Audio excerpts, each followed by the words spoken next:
in it? और expand करने की आवश्यकता है, क्योंकि 1 अप्रैल के बाद से जो 2015-16 का बेस ईयर है, उसके ऊपर एक फर्दर पिछले साल की तुलना में 14% का इंक्रीज जाएगा. There will be a further 14% increase as far as the SGST is concerned. And therefore, the protected revenue of the states, because of this 14% increase itself, will also increase. The second, which was a very important item on the agenda, was the change in the ownership structure of the GSTN. The original structure of GSTN was that 49% was held by the government, that is 24.5 by the central government and 24.5 by the state government, and the balance 51% was held by some other entities. I had made a suggestion a few weeks ago that this amount should be, that this shareholding of 51% should be taken over by, purchased by the government and divided equally between the states and the center. The council discussed this proposal at length. There was a very detailed discussion on this item, and it was agreed that the 51% held by these private entities should be taken over by the government, and eventually the center government should hold 50% and the state governments will hold 50% collectively.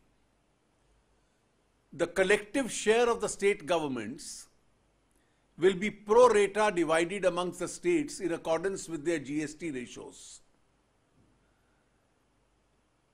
While doing so, the council also recommended that the GSTN will continue to employ people contractually and have the flexibility to get the best talent on the best terms from the market, considering the wide range of activities of and the width of the activities and the responsibility of the GSTN itself. The next important item on the agenda was with regard to an incentive on digitized payments. The issue before the council was whether on digital payments through either the banking mode or the check mode or any form of digitized mode, a 2% incentive should be given to those who pay entirely in the digitized mode. This would be subject to a cap of ₹100 per voucher. And this would not apply to the composition dealers. There was a very detailed discussion held on this point. The majority was in favor of this suggestion. There was two alternative views. One did not favor this, and the second view was to accept this, but to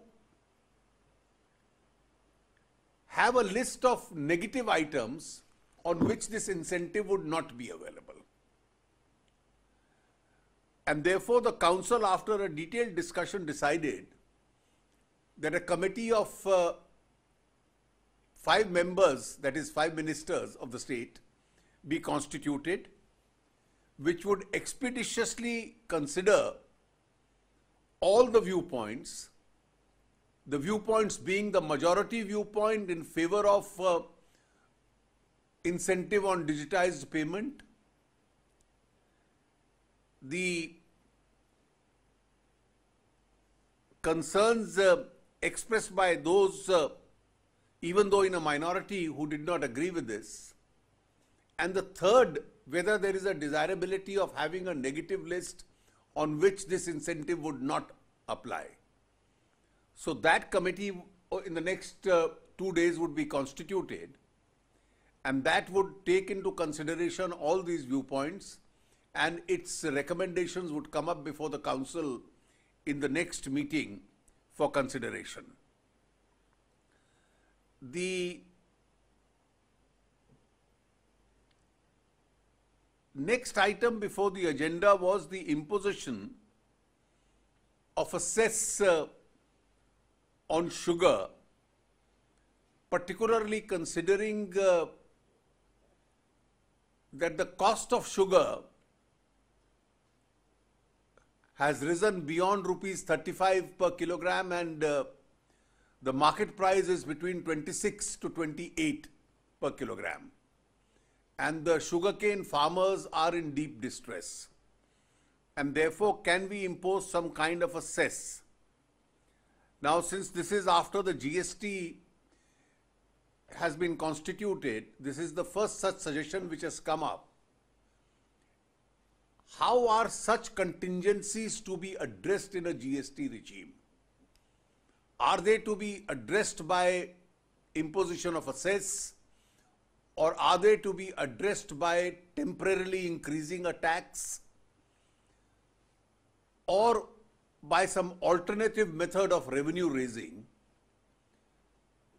These viewpoints were extensively discussed and debated in the council, and it was agreed that keeping all the views which have come up before the council, a separate group of 5 ministers within the next 2 weeks, because of the urgency of this matter, would make a recommendation to the council as to what are the avenues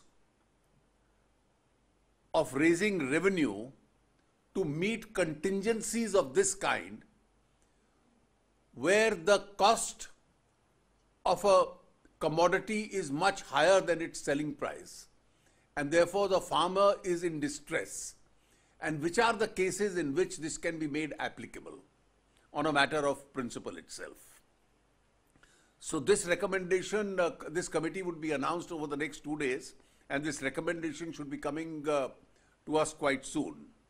And the last item on the agenda was the alternative return filing mechanism, which needed to be simplified. And if you recollect, there had been a discussion over the last several months over one methodology that Mr. Nandan Nilikani had suggested. There was another system which had been suggested by the officials, particularly in the state governments, and the two needed to be reconciled. And a group was working under Mr. Sushil Modi, which had several rounds of meeting with all the experts. They traveled all over, and finally they were able to find a reconciliation. And that reconciliation has been found. Dr. Adia would just explain the new model of return filing to you. And this return filing process, because the preparation of the new alternative returns and its implementations, the software necessary for this, would take about 6 months. That has been approved by the council today, and within a period of 6 months, that would be now made applicable itself. I'll request Dr. Adia to explain this last item to you. So I'll briefly explain the new return design. It will take about 6 months for GSTN to prepare the software for it. So for the period of next 6 months, the current arrangement of 3B and GSTR1 will continue. So that is the first thing, that is the first phase of transition. So for the next 6 months, GSTR 3B and GSTR 1 filing will continue. In the second phase, then we will move on. But before that, let me explain to you what the return will look like. After 6 months, what is the new system of return that will be there? There will be a single monthly return for everybody, except composition dealers and except people who have got zero transaction during the trimester. Now those people will be allowed to file quarterly return. If you do not have any transaction, and today also we find that out of returns which are filed, about 30% transaction, 30% returns are nil returns. There are no transactions which are reported. So those people will get the benefit of filing a return once in a quarter, and composition dealers are already having that facility of filing a return once in quarter only. But other than these two category of people, the remaining people will all file one single return per month. And that return will contain the details. In case of B2C, it will contain the details of total turnover, and in case of B2B, it will have to have the details of all the sales invoices which are there with that dealer. Whatever sales he has made, in case of B2B, he will have to put invoice wise detail along with 4-digit HSN code.